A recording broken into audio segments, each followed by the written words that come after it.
தன்னுள்ளே பிறந்து எழுந்து அடங்கும். ஓகே. கடல் அலைகளை பார்த்து கொண்டிருப்பது யாருக்குத்தான் அலுக்கும்?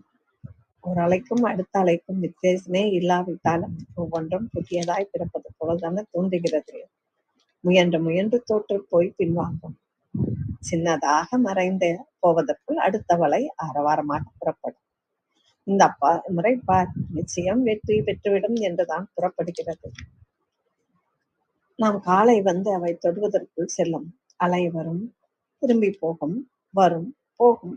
இந்த நாடகம் சலுக்காமல் நடந்து கொண்டுதானே இருக்கிறது. இந்த செய்திதான் நமக்கு என்ன சொல்லுகிறது?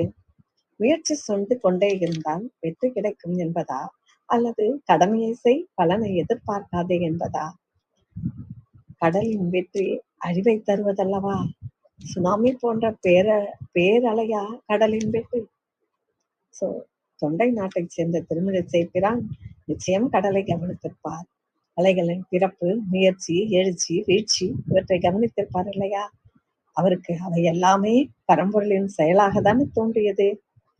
தனக்குத்தானே அலை எழுது அது போல தனக்குள்ளே அடங்கியிருக்கிறதை தானே அவர் தன்னுடைய பாசுரத்திலும் கொண்டு வந்திருப்பார்.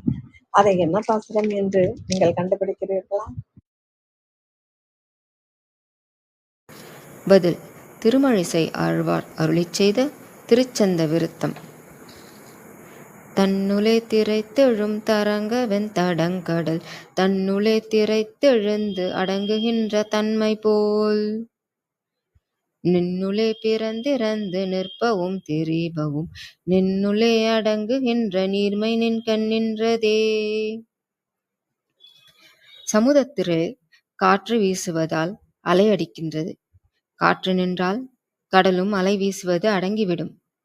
அதுபோல எம்பெருமானே, உன் வடிவத்துக்குள் தோன்றி அழியும் பொருள், மலை முதலான அசையா பொருட்கள், பறவை, விலங்கு, மனிதர் போன்ற அசையும் உயிர்கள் அனைத்தும் உன்னுள் அடங்கிவிடும்.